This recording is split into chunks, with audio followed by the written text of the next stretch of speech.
When Omar opened his eyes, the first thing he felt was pain. Deep, dull, and spreading like a slow fire beneath his ribs. The second thing he felt was a hand. It wasn't gripping him tightly. It wasn't urgent or clinical.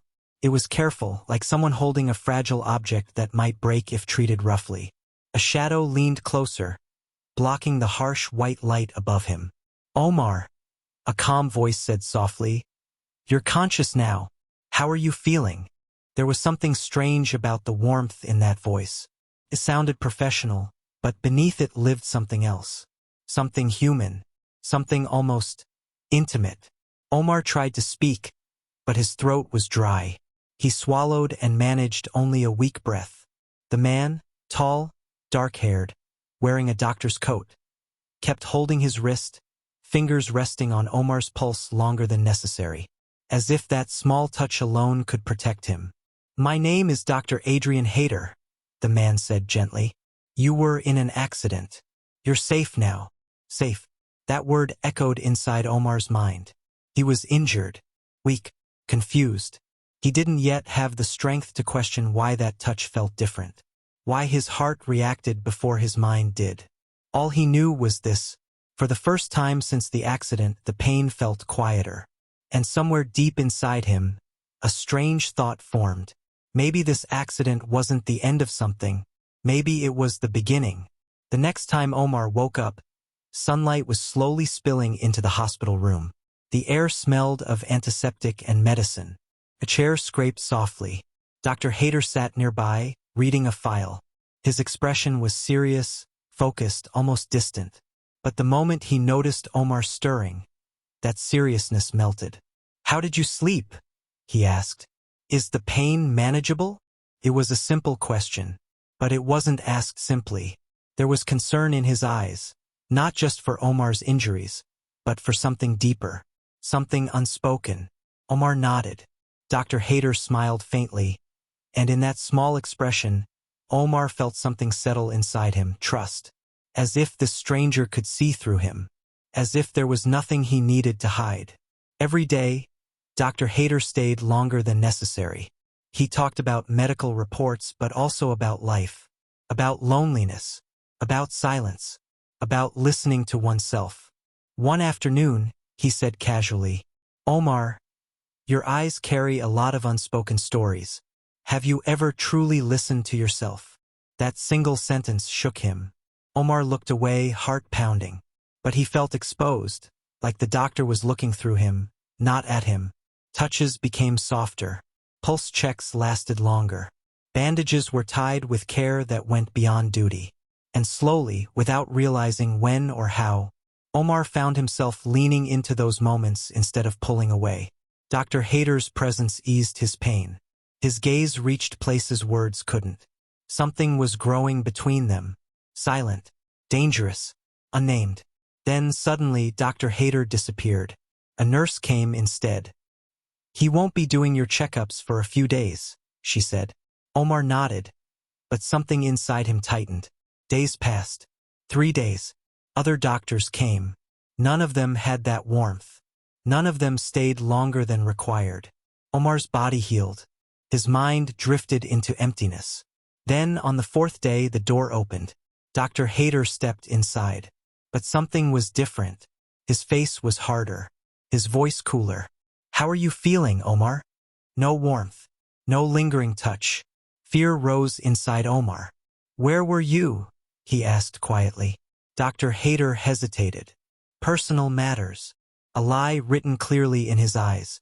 Minutes passed in shallow conversation. Then Omar gathered his courage. "Doctor, did I do something wrong?" Dr. Hayter froze. He sat down slowly, hands clasped tightly. "Omar, I need to keep my distance from you," he said at last. "Otherwise, this will go beyond my control." The words hit like an earthquake. "Why?" Omar whispered. Dr. Hayter looked up. "Because I'm starting to care about you more than I should." Silence swallowed the room. "I believed I was in control of my heart," he continued. "But with you, I'm not." Omar's chest tightened. For the first time, he saw fear in the eyes of a man who always seemed unbreakable.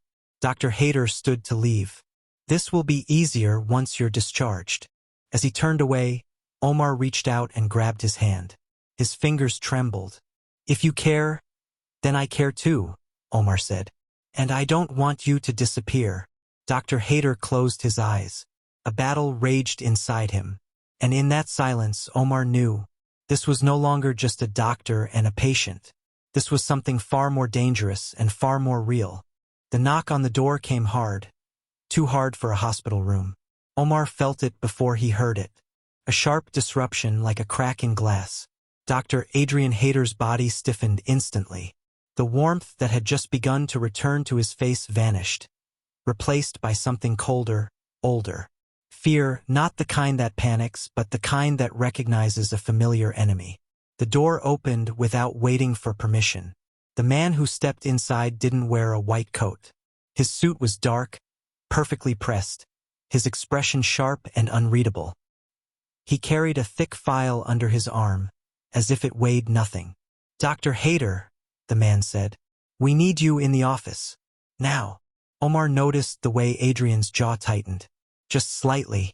Enough to tell him this wasn't routine. I'll be there, Adrian replied, voice controlled. The man's eyes flicked briefly to Omar, measuring, calculating, before he turned and left. The door shut. Silence poured back into the room, heavier than before. That night, sleep refused to come. Omar lay awake, staring at the ceiling as shadows shifted with the passing hours. His body was healing, but his mind was racing, circling around half-finished sentences, unfinished touches, and the look on Adrian's face when that man had appeared. Fear didn't come from nowhere. It always had roots. By morning, when Adrian returned, Omar knew, before a word was spoken, that something had changed. Adrian's eyes were rimmed with exhaustion. His shoulders carried the weight of a decision already made.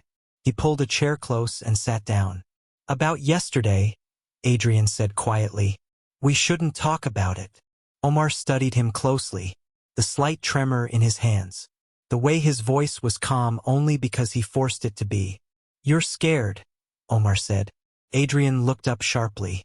There are things in my life, he replied after a pause, that don't disappear just because I want them to. Adrian stood and walked toward the window, his back to Omar. The man you saw yesterday, he said, wasn't hospital staff. He's someone from my past. Omar waited. He had learned that silence made Adrian speak. Years ago, Adrian continued, I was accused of something I didn't do, emotional involvement with a patient. The investigation ruined me, my reputation, my confidence. I was cleared eventually, but the damage stayed. Omar's breath caught. So now, Adrian went on, I don't cross lines, ever. Or at least, I didn't. He turned around. Until you. Omar swallowed. And if caring about someone is not a crime? He asked. Adrian stepped closer, then stopped. An invisible wall between them. That's the problem, he said. The system doesn't care about intentions, only appearances. Before Omar could respond, the door opened again. The same man entered, file in hand. Sir, he said, you need to see this. He glanced at Omar. This concerns a reopened case. The key witness's name is Omar Khan. The room seemed to tilt. Omar's heart began to race. That's not me, he said quickly. My name is Omar Sullivan. The man flipped pages, frowning. The age, physical description very similar. That's why the file resurfaced. Adrian looked at Omar then, not with fear for himself, but with fear for him. After a moment, the man nodded. Names don't match. Likely a coincidence. But you'll need to make a statement tomorrow. He left. The door closed again. Adrian collapsed into the chair. For the first time since Omar had met him, Adrian looked broken. I was afraid, Adrian said quietly, that my past would poison your present.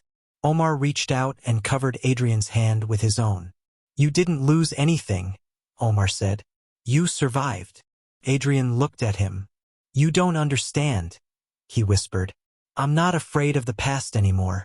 I'm afraid of how much I care about you. Omar smiled softly. Then maybe caring isn't the danger, he said. Maybe running from it is. Later that day, Nurse Elena arrived with a clipboard.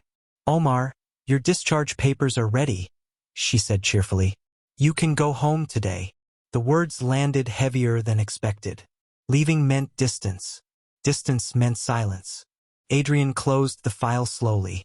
So, he said, forcing a small smile. This is where our story ends. Omar stood, testing his strength. No, he said gently. This is where it stops being hidden. Adrian looked at him, really looked at him, and something in his expression softened. Omar reached the door, then paused. He turned back. If you ever open your heart's case file, he said with a teasing smile, I'll testify. And I'll tell the truth. Adrian stepped closer. Omar, he said, voice barely above a whisper. You changed me. Omar smiled. And you reminded me what it means to be seen. Adrian placed a hand on Omar's shoulder, not as a doctor, not as a rule breaker, but as a man choosing honesty. If you want, Adrian said, this story doesn't have to stay inside hospital walls. Omar nodded. Truth doesn't belong to walls, he replied. It belongs between two hearts. The doors slid open with a soft mechanical sigh, and Omar stepped into the afternoon light. For a moment, the world felt unreal. Too loud, too open, too ordinary after weeks of white walls and measured breaths. Cars passed. People walked by with lives untouched by beeping monitors and whispered confessions. Omar adjusted the strap of his bag on his shoulder and turned back. Dr. Adrian Hayter stood just inside the entrance, hands tucked into the pockets of his coat. He hadn't followed Omar out, not yet. As if crossing that invisible line required a different kind of courage. They looked at each other. No rules here. No charts. No witnesses. Call me when you get home, Adrian said. It was a simple sentence, but it carried weight. Not an instruction. An invitation. Omar nodded. I will. For a second, it felt like the story might pause there. Two men separated by a sliding door and a lifetime of consequences. Then Adrian stepped forward. Wait, he said. Omar turned. Adrian's voice lowered. I don't know what comes next, but I don't want silence to decide it for us. Omar smiled, the kind that comes from relief rather than happiness. Then don't be silent. Omar's apartment smelled faintly of dust and lemon cleaner. It felt smaller than he remembered, but warmer. Alive with the hum of a refrigerator and the distant noise of the city. He placed his bag down and leaned against the door, breathing. He checked his phone. No missed calls. He hesitated, then typed, home. The reply came almost instantly. Good. Rest. And thank you for today. Omar sat on the couch, phone in hand, heart steady but alert. The ache in his ribs reminded him that healing wasn't finished. Neither was anything else. Dinner tomorrow? He typed. Public place. No secrets. There was a pause long enough to make doubt creep in. Then yes, I know a place. 7? Omar closed his eyes, smiling. 7. The restaurant was small, warm-lit, tucked between a bookstore and a florist. Ordinary enough to disappear into, careful enough to feel safe. Adrian arrived first, already seated when Omar entered. He stood immediately, too quickly, then caught himself. They laughed, a soft shared sound that broke the tension. Hi, Omar said. Hi, Adrian replied. They sat. They ordered. They talked about neutral things, food, traffic, the city. The careful dance of two people relearning how to stand without roles. Then the world intruded. A woman at the next table glanced over. Then again. Her eyes lingered, curious, assessing. Adrian noticed. His shoulders tightened. Omar reached across the table and placed his hand lightly over Adrian's wrist. Breathe, he murmured. We're just two people having dinner. Adrian met his gaze. The fear eased, replaced by something steadier. You make it sound simple. It is, Omar said. Simple doesn't mean easy. 2 days later, the call came. Dr. Hayter, the voice said. We need your final statement tomorrow morning. Regarding the reopened inquiry. Adrian ended the call and sat very still. Omar watched him from across the room. Is this where you pull away? Adrian looked up. No. He stood, crossed the room, and stopped in front of Omar. This is where I tell the truth. Not about you, about me. Omar's chest tightened. That could cost you. Adrian nodded. So did silence. The night before the meeting, they sat on Omar's balcony. The city stretched beneath them like a map of flickering stars. I used to think strength meant control, Adrian said, keeping everything contained. And now, Omar asked, and now I think strength is choosing light even when it exposes you. Omar leaned his head against Adrian's shoulder. The contact was gentle, intentional, earned. Whatever happens tomorrow, Omar said, we face it awake. Adrian turned and pressed his forehead to Omar's. Together, the sun rose pale and determined. Adrian dressed carefully, every movement deliberate. At the door he paused. If this goes badly, Omar cut him off. Then we adapt. We don't disappear. Adrian smiled, the tension breaking just enough. I'll call you. I'll be here. The conference room was colder than Adrian expected. Not because of the air conditioning, but because of what it represented. Clean walls, neutral faces, a long table polished to reflect nothing human. This was where emotions were translated into statements, where lives were reduced to timelines and checkboxes. Adrian sat straight-backed, hands folded. He had learned long ago how to look composed. But inside, every nerve was awake. Across from him sat three people: a legal advisor, a hospital administrator, and Mr. Collins, the man from his past. Dr. Hayter, the administrator began. This meeting concerns a previously closed inquiry that has resurfaced due to similarities in witness records. We're here to confirm facts and ensure professional boundaries have been maintained. Adrian nodded. Understood. Mr. Collins leaned forward. For clarity, he said, voice sharp.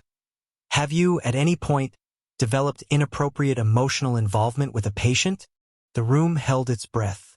Adrian thought of Omar's smile, of the way he listened without judgment, of how honesty had felt heavier but cleaner than fear. Yes, Adrian said calmly. I developed feelings. The administrator's pen froze mid-note. Mr. Collins' eyes narrowed. So you admit? I admit to feelings, Adrian continued, unshaken. Not misconduct, not action, not exploitation. He looked each of them in the eye. I recognized the boundary. I withdrew from care. I disclosed internally. I did not cross it. Silence. The legal advisor cleared her throat. And the patient? Was informed only after discharge, Adrian said. Outside the clinical relationship. Mr. Collins leaned back, studying him. You've changed, Adrian. Yes, Adrian replied. I have. Omar paced his living room for the third time. He checked his phone. Nothing. He forced himself to sit, then stood again. Waiting was worse than knowing. Waiting left room for every possible ending. He replayed Adrian's words from the night before. I'm done letting fear speak for me. The phone finally rang. Omar answered on the first vibration. Adrian. It's over, Adrian said. Omar's heart raced. And? A pause, then a quiet exhale. They accepted my statement. No action. No reopening of the old case. Omar sagged against the wall, relief flooding him. You're okay. Yes, Adrian said. And they advised caution, transparency. But they didn't ask me to disappear. Omar smiled through the ache in his chest. You didn't disappear. No, Adrian agreed softly. I didn't. They met that evening, not at a restaurant, but at the Riverwalk where the city loosened its grip and let people breathe. Adrian looked lighter, still tired, but freer. I told them the truth, he said. All of it, including that I stepped back because I cared. Omar stopped walking. That must have been terrifying. Adrian nodded. It was. And it was the first time fear didn't win. They stood by the water, the current steady and patient. Whatever comes next, Adrian said. I want it to be chosen, not hidden. Omar took his hand openly in daylight. Then choose me, he said.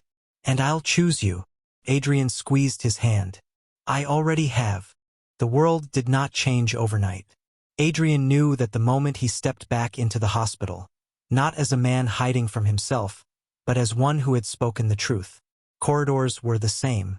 The lights hummed the same low note, but people looked longer. Voices paused when he passed. Whispers learned his name again. Not accusations. Not yet. Just curiosity, the sharpest kind. Omar felt it too, though from a distance. Friends asked questions that pretended to be concern. You seem different. You sound happy. Who is he? Each sentence carried a hook. They decided not to hide. That choice, Adrian learned quickly, had a price. A week later, Adrian was called into his department head's office. You've always been an excellent physician, Dr. Lawson said, fingers steepled. But visibility matters. Perception matters. Adrian nodded. I understand. We don't forbid your personal life, Lawson continued carefully. But you must understand. Any overlap, any hint of impropriety, will be watched. I withdrew from care. I followed protocol, Adrian said evenly. Yes, Lawson replied. That's why you're still here. Still here. As if it were a privilege that could be revoked. When Adrian told Omar that evening, Omar listened quietly. They're warning you, Omar said. They're reminding me, Adrian replied. That safety is conditional. Omar reached across the table. So is love. But we still choose it. The first argument came unexpectedly. Not from fear. From fatigue.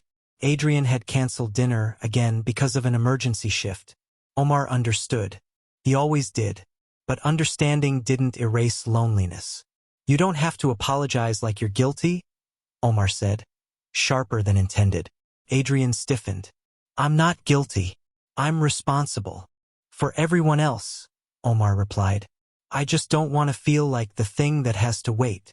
Silence filled the room, thick, aching. Adrian finally spoke. I spent years building walls so nothing could hurt me. Now that I've let you in, I don't know how to balance everything. Omar's voice softened. I don't need perfection. I need honesty and presence when you're here. Adrian nodded. I can do that. They learned, slowly, that love wasn't made of grand declarations, but of repairs. The first time Adrian introduced Omar as his partner was at a colleague's birthday gathering. This is Omar, Adrian said, hand steady. He's important to me. Some smiled warmly. Some hesitated. One looked away. Omar squeezed Adrian's hand under the table. Later, walking home, Adrian laughed softly. My heart was pounding the entire time. Omar smiled. Mine too. But did you notice? The world didn't end. No, Adrian said. It shifted. A month later, an anonymous complaint was filed. No details. No proof. Just suspicion. Adrian received the notice and sat in his car for 10 minutes, staring at the steering wheel. When he told Omar, the old fear returned, sharp and familiar. Maybe this is where we step back, Adrian said quietly. For a while. Omar looked at him steadily. Is that what you want? Adrian hesitated. I want to protect what we have. By erasing it? Omar asked. The truth hurt because it was clean. Adrian exhaled. No, I don't want to erase us. Then don't, Omar said. We respond. We document. We stand where we are. Adrian realized then. The fear hadn't vanished, but it no longer ruled him. The complaint was reviewed. Dismissed. Again. This time, Adrian didn't feel relief so much as resolve. He requested a meeting. He put everything on record again. Transparency became his shield, not his weakness. When it was over, he walked out into the sunlight and called Omar. It's done, he said. I knew it would be, Omar replied. Come home. That night, they sat on the floor of Omar's apartment, backs against the couch, sharing takeout and quiet laughter. I used to think survival meant staying small, Adrian said. Invisible. And now? Omar asked. And now? Adrian said, turning to him. I think survival means choosing a life that's true, even if it's watched. Omar leaned in. resting his head on Adrian's shoulder. "We're not fearless," he said. "We're just honest." Adrian kissed his temple, gentle, certain. "Yes," he said. "And that's enough." Time did what it always does. It tested what remained after the noise faded. Weeks turned into months. The whispers thinned. The looks softened or moved on to other curiosities. Life, stubborn and ordinary, resumed its rhythm. And within that rhythm, Adrian and Omar learned what it meant to endure. Not loudly, not defiantly, but steadily. They did not rush. They let mornings be quiet. Coffee brewed. Windows opened. Some days were heavy with work and worry. Others were light enough to laugh at nothing. Love, they discovered, lived in the middle between crisis and calm. Adrian changed departments by choice, not exile. It gave him space, clarity, and the dignity of decision. He still walked hospital halls, but now without the knot in his chest. Transparency had become habit. Honesty, a language he no longer translated. One evening, as rain tapped softly against the glass, Adrian spoke the thought he had carried for weeks. "I don't want us to survive on caution," he said. "I want us to live on intention." Omar looked at him, attentive and calm. "What does intention look like to you?" "It looks like choosing each other," Adrian said. "Even when it's inconvenient. Even when it's watched." Omar smiled, not wide, not dramatic, just true. "Then we're already there." The old case closed, formally, permanently. A letter arrived, crisp and final. Adrian read it once, then placed it in a drawer he no longer feared opening. "I thought I'd feel something bigger," he admitted. Omar shrugged gently. "Closure doesn't shout. It nods and steps aside." Adrian laughed softly. "You're wiser than you know. Or just done running," Omar replied. They burned the letter later that night. Not out of anger, but ritual. Ashes scattered. Windows open. Air moving forward. At a small gathering, friends, chosen family, the kind who listen more than they judge. Adrian stood with a glass in his hand and a steady heart. "This is Omar," he said again. But this time, there was no hesitation. "My partner." Applause came, not thunderous, not required, but warm. Real. Omar squeezed Adrian's hand. "See?" he whispered. "Simple." Adrian nodded. "And earned." Love looked like notes left on the counter. Like showing up late and still being welcomed. Like arguments repaired with listening. Like choosing to be seen. It looked like Adrian learning to rest. Like Omar learning to ask. Like both of them forgiving fear when it flared, and not letting it drive. They were not perfect. They were present. On a quiet afternoon by the river, the same place where truth had first found daylight, Adrian stopped walking. "Omar," he said, voice steady, "I don't know what the world will demand of us next, but I know what I want to offer." Omar turned, curious and open. "I want a life that tells the truth," Adrian continued. "With you. In it. Every day." Omar didn't answer right away. He stepped closer, resting his forehead against Adrian's. "Then stay," he said simply. "And I will too. No rings. No spectacle. Just a promise shaped like tomorrow." What endured wasn't the hospital or the case or the fear. What endured was the quiet courage to choose honesty. Again and again. The patience to repair. The strength to remain.